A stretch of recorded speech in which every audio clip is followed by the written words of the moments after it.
Hi students, நான் உங்கள் வெற்றி கேரக்கான்ட்லேருந்து கல்யாண்குமார் பேசுகிறேன். தமிழ்நாட்டில் அண்ணா யூனிவர்சிட்டிக்கு கீழே வரக்கூடிய 440 அஃபிலியேட்டட் இன்ஜினியரிங் காலேஜஸில் முதல் 50 இடங்கள் இருக்கக்கூடிய கல்லூரியை பற்றி ஒரு சீரீஸ் பண்ணிகிட்டு இருக்கோம் இல்லையா? அந்த வகையில் இன்றைக்கி நம்ம ஒரு ரொம்ப முக்கியமான ஒரு கல்லூரியை பற்றி பார்க்க போகிறோம். என்ன அப்படின்னா, Coimbatore institute of technology Coimbatore, சுருக்கமாக CITன்னு சொல்லுவாங்க. இந்த கல்லூரியை பற்றின முழுமையான தகவல் தான் நம்ம இந்த வீடியோவில் பார்க்க போகிறோம். சரியா? ஸோ இந்த கல்லூரியை பற்றி நிறைய பேருக்கு தெரிஞ்சிருந்தா கூட உங்களுக்கு தெரியாத நிறைய தகவல்களை இந்த வீடியோவில் நான் உங்கள்கிட்ட ஷேர் பண்ண போகிறேன். ஸோ நேரடியாக வீடியோக்குள்ளே போகிறதுக்கு முன்னாடி நான் வழக்கமாக சொல்லக்கூடிய மிக முக்கியமான டிஸ்க்ளைமர் சொல்லிக்கிறேன் ஸ்டூடெண்ட்ஸ். கண்டிப்பாக இந்த வீடியோ மட்டும் இல்லை, நம்ம சேனலில் போடக்கூடிய எந்த வீடியோ இருந்தாலும் சரி, எந்த கல்லூரியாக இருந்தாலும் சரி, நீங்கள் ஜாயின் பண்ணணும்னு நினச்சிங்கன்னா அந்த கல்லூரிக்கு நேரில் போய் விசிட் பண்ணுங்கள். வெறும் ஃப்ரண்ட் ஆஃபீஸை மட்டும் பார்க்காதீங்க, அந்த கல்லூரி முழுமையாக சுற்றி பாருங்கள். முக்கியமாக நீங்கள் என்ன கோர்ஸில் ஜாயின் பண்ணணும்னு நினைக்கிறீங்களோ அந்த கோர்ஸ்க்குரிய faculties, facilities, workshops, labs எல்லாமே இருக்கான்னு பாருங்கள். அதுக்கப்புறம் அந்த கல்லூரியுடைய பிளேஸ்மெண்ட் ரெக்கார்ட்ஸை பாருங்கள். அதுக்கப்புறம் அந்த கல்லூரியோட ஃபீஸ் ஸ்ட்ரக்சரை பார்த்துட்டு அதுக்கப்புறம் அந்த கல்லூரியில் ஜாயின் பண்ணலாமா வேணாமன்றதை பற்றி முடிவெடுங்க. சரியா? இது தாண்டி இந்த கல்லூரி மட்டும் இல்லை, எந்த கல்லூரியாக இருந்தாலும் சரி, கோர்ஸ் பற்றி இருந்தாலும் சரி, இல்லை கவுன்சிலிங் ப்ராசஸாக இருந்தாலும் சரி, உங்களுக்கு ஏதாவது டவுட்ஸ் இருந்துச்சுன்னா எங்கிட்ட கேட்கலாம். அதற்காக நான் கமெண்ட் பாக்ஸில் ஒரு கூகுள் ஃபார்மோட லிங்க் கொடுக்குறேன் ஸ்டூடெண்ட்ஸ். அதை கிளிக் பண்ணி உங்களோட கொஸ்டின் அனுப்பிச்சு வைங்க. நம்ம ஆஃபீஸ்லேருந்து கால் பண்ணி உங்களுக்கு தேவையான தகவலை சொல்லுவாங்க. சரியா? Coimbatore institute of technology Coimbatore, இந்த கல்லூரியில் நம்ம என்னெல்லாம் பார்க்க போகிறோம்னா, பேசிக் டீட்டெயில்ஸ், எப்படி இந்த கல்லூரி ரீச் பண்ணுறது, என்னென்ன கோர்சஸ் நடத்திட்டு இருக்காங்க, என்னென்ன அக்ரிடேஷன் வாங்கிட்டு இருக்காங்க, இந்த கல்லூரியோட கீ ஸ்ட்ரென்த் என்ன, இந்த கல்லூரியில் படிக்கக்கூடிய மாணவர்கள் இந்த கல்லூரியை பற்றி என்ன சொல்கிறாங்க, காலேஜ் அண்ட் ஹாஸ்டல் ஃபீஸ் எவ்வளவு, சேவ் கட் ஆஃப் மார்க் எவ்வளவு அப்படின்ற முழுமையான தகவல்களை நம்ம இந்த வீடியோவில் பார்க்க போகிறோம். ஸோ வீடியோக்குள்ளே போகிறதுக்கு முன்னாடி நம்ம சேனலை இது வரைக்கும் சப்ஸ்கிரைப் பண்ணலைன்னா மறக்காமல் சப்ஸ்கிரைப் பண்ணிக்கோங்க. பக்கத்தில் இருக்கக்கூடிய பெல் ஐக்கான் பட்டனை கிளிக் பண்ணிக்கோங்க. இந்த வீடியோ உங்களுக்கு யூஸ்ஃபுல்லாக இருந்துச்சுன்னா லைக் பட்டனை கிளிக் பண்ணி உங்கள் ஃப்ரெண்ட்ஸ்க்கு ஷேர் பண்ணுங்கள். சரியா? ஓகே, நான் ஏற்கனவே சொன்ன மாதிரி இந்த கல்லூரியை சுருக்கமாக CIT அப்படின்னு சொல்லுவாங்க. இப்போ சென்னை இன்ஸ்டியூட் ஆஃப் டெக்னாலஜியும் CIT சொல்கிறாங்க. ஆனால் என்ன கேட்டால் CITனா அது நம்ம கோயம்புத்தூர் இன்ஸ்டியூட் ஆஃப் டெக்னாலஜி தான். இது கவுன்சிலிங் கோடு பார்த்திங்கன்னா 2007. இது 1956ஆம் ஆண்டே ஆரம்பிக்கப்பட்ட ஒரு கவர்மெண்ட் எய்டட் அட்டானமஸ் கல்லூரி. இதோடைய address, phone number, email ID, website address எல்லாமே கொடுத்துருக்கு ஸ்டூடெண்ட்ஸ். ஒரு ஸ்க்ரீன்ஷாட் எடுத்து வச்சுக்கோங்க, பின்னாடி யூஸ்ஃபுல்லாக இருக்கும். சரியா? ஓகே, இது எப்படி போகிறது, இது எல்லோரும் சிட்டிக்குள்ளே இருக்கிறனால இது ஈஸியாக கண்டுபிடிச்சலாம். நீங்கள் சிங்காநல்லூர் பஸ் ஸ்டாண்ட்லேருந்து காமராஜ் ரோடு எடுத்துக்கோங்க. அதில் ஒரு 4.4 கிலோமீட்டர் போனீங்க அப்படின்னா அவினாஷ் ரோடு ரீச் பண்ணுவீங்க. அங்கே சிவில் ஏரோட்ராம்னு கேட்டால் சொல்லிடுவாங்க. ஸோ சிவில் ஏரோட்ராம் விடுங்க, CIT காலேஜை கேட்டாலே சொல்லிடுவாங்க. சரிங்களா? ஸோ இல்லை GPS கூட போட்டு பாருங்கள். ரைட்டா?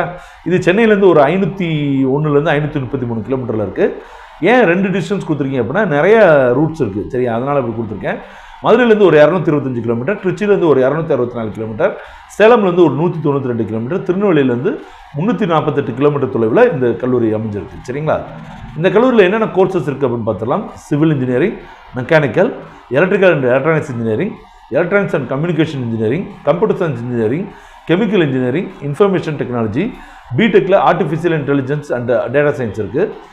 இது அக்ரிடேஷன் என்ன வாங்கியிருக்காங்கன்னு பார்க்கலாம். NBA பொறுத்த வரைக்கும் 5 கோர்ஸஸ்க்கு அக்ரிடேஷன் வாங்கியிருக்காங்க. Chemical, CSE, mechanical, EEE, ECE. NAC அக்ரிடேஷனை பொறுத்த வரைக்கும் A கிரேட் வாங்கியிருக்காங்க. NRF ரேங்கிங்கில் 102வது ரேங்க் வாங்கியிருக்காங்க. சரியா? ஸோ இது ஒரு ஸ்ட்ராங்கஸ்ட் பெர்ஃபார்ம்டு கல்லூரி அப்படின்னு சொல்லலாம். ஸோ அக்ரிடேஷனில் நல்லா ஸ்ட்ராங்காக பெர்ஃபார்ம் பண்ணியிருக்காங்க. இந்த கல்லூரியை பற்றி பாசிட்டிவ் ஆஸ்பெக்ட்ஸாக மாணவர்கள் என்ன சொல்கிறாங்க அப்படின்றத பார்த்தலாம். ஹாஸ்டல் லைஃப் ரொம்ப என்ஜாயபிளாக இருக்கும்.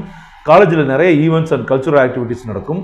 கேம்பஸ் லைஃபும் கோர்ஸும் பார்த்திங்கன்னா கொஞ்சம் பாசிட்டிவாகவே இருக்கும். நான் எப்போதுமே சொல்கிறது ஒன்று தான், எந்த ஒரு கல்லூரியில் அல்லது எந்த ஒரு இன்ஸ்டியூட்டில் பாசிட்டிவ் லேர்னிங் என்விரான்மெண்ட் இருக்கோ அந்த கல்லூரியில் படிக்கக்கூடிய மாணவர்கள் கண்டிப்பாக தலை சிறந்த மாணவர்களாக தான் வருவாங்க.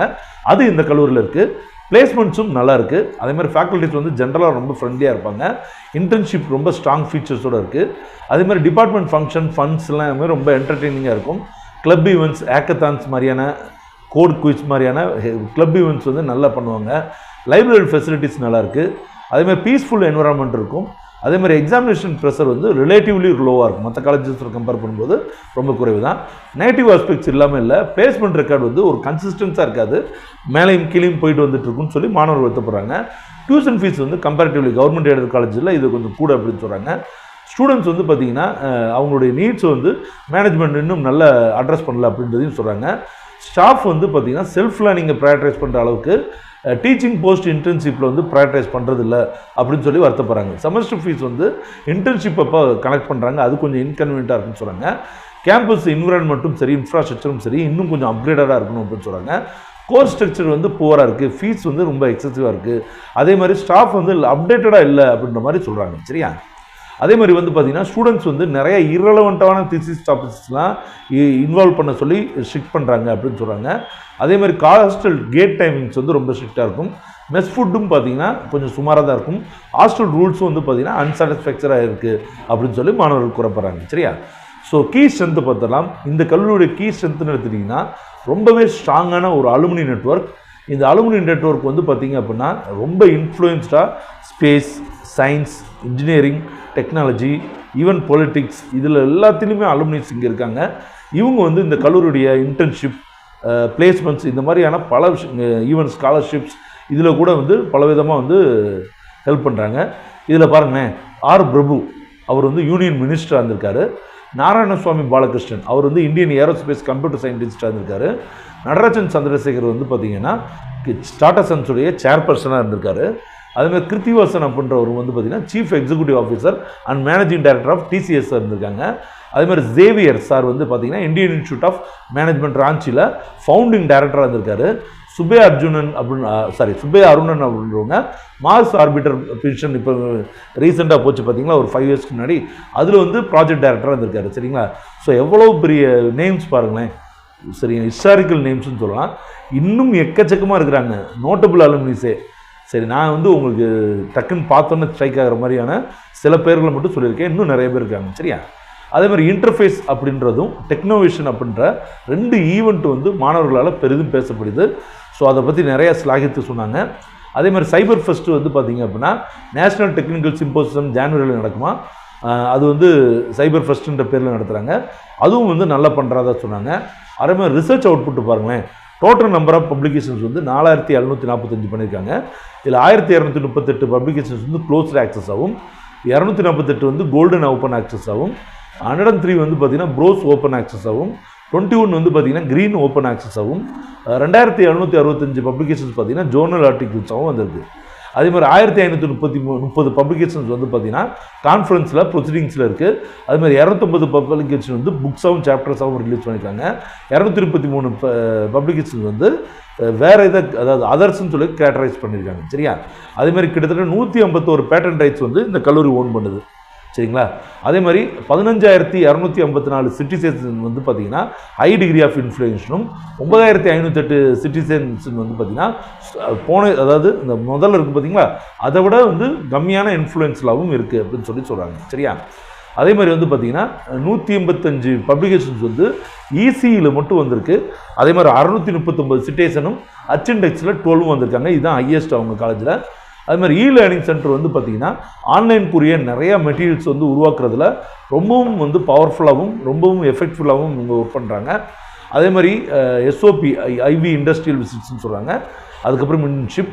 ஸோ இந்த ப்ரோக்ராம் வந்து பார்த்திங்கன்னா நம்ம கல்லூரி மாணவர்களுடைய இண்டஸ்ட்ரியல் விசிட்ஸ்க்கும் இன்டர்ன்ஷிப்புக்கும் இவங்க பொறுப்பேற்றுக்கிறாங்க. ஸோ உங்களுக்கு தெரியும், சிஐடியில் வந்து இண்டஸ்ட்ரியல் விசிட்ஸும் இன்டர்ன்ஷிப்பும் நல்லா பண்ணுறாங்கன்றது நம்ம எல்லாருக்குமே தெரிஞ்ச விஷயம். அதுக்கு இவங்க தான் பொறுப்பு. ரைட்டா? ஸோ காலேஜ் ஃபீஸ் பார்த்துடலாம். சரிங்களா? ஸோ எய்டட் கோர்ஸஸ்க்கு, அதாவது முழுக்க கவர்மெண்ட் எய்டட் கோர்ஸுக்கு வந்து பார்த்திங்கன்னா 27,90,000 வாங்குறாங்க. இதே வந்து பார்த்திங்கன்னா தியாகராஜா காலேஜில் 18,300 தான். சரிங்களா? ஞாபகம் வச்சுக்கோங்க. அதே மாதிரி செல்ஃப் சப்போர்ட் பொறுத்த வரைக்கும் 83,100 வாங்குறாங்க. இது தியாகராஜாவில் பொறுத்த வரைக்கும் 81,000 89,000 வரைக்கும் இருக்குது. சரியா? அதுமாதிரி பிடெக் ஆர்டிஃபிஷியல் இன்டெலிஜென்ஸ் கோர்ஸில் 78,000 ஃபீஸ் வாங்குறாங்க செல்ஃப் சப்போர்ட்டுக்கு. சரியா? அதுமாதிரி college and hostel fees college fees பார்த்தாச்சு. ஹாஸ்டல் ஃபீஸை பொறுத்த வரைக்கும் சிங்கிள் ரூமுக்கு வந்து பார்த்திங்கன்னா 40,000 வாங்குறாங்க. மெஸ் பில் வந்து பார்த்திங்கன்னா 30,000 வருது. மொத்தமாக 80,000 வருது. சரிங்களா? ஸோ பிளேஸ்மெண்ட் ரெக்கார்ட்ஸை பொறுத்த வரைக்கும் கடந்த 4 வருடங்களுக்கு மொத்தமாக கொடுத்துருக்கேன். ஏன்னா லாஸ்ட் வருஷம் மட்டும் பார்த்தீங்கன்னா கொஞ்சம் குறைவாக தான் இருக்குது. அதனால் 4 வருஷத்துக்கும் நான் ஆவரேஜ் பண்ணி போட்டிருக்கேன். ஹையஸ்ட் பேக்கேஜ் வந்து பார்த்தீங்கன்னா 44 lakh per annum international package. இது ஆவரேஜ் பேக்கேஜ் வந்து பார்த்தீங்கன்னா எப்போதுமே 5.5 lakhsலேருந்து 6 lakh per annum இருக்கும். அதுலேயும் வந்து பார்த்தீங்கன்னா சிஎஸ்சி ஐடி இசிக்கு வந்து ரொம்ப டாப் நாச்சாக இருக்கும். டாப் ரெக்ரூட்டர்ஸ் பார்த்தீங்கன்னா TCS, Infosys, Wipro, Cognizant, Zoho, Amazon, Microsoft, Bosch, L and T, Hyundai, Ashok Leyland, இந்த மாதிரியான பெரும் நிறுவனங்கள் வர்றாங்க. பிரான்ச் வைஸ் பிளேஸ்மெண்ட் எடுத்துட்டிங்க அப்படின்னா கம்ப்யூட்டர் சயின்ஸ் இன்ஜினியரிங்க்கு 90 to 95. Excuse me students,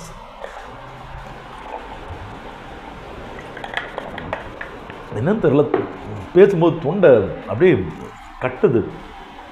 computer science engineering 90 to 95%. Average salary package வந்து 6 to 8. ஐடிக்கு வந்து 85 to 90%, 5 to 7 lakh per annum. இசிக்கு வந்து பார்த்தீங்கன்னா 80 to 85%, 4.5 to 6 lakh per annum. ட்ரிபிள்இக்கு வந்து பார்த்தீங்கன்னா 75 to 80, 4.5 to 5 lakh.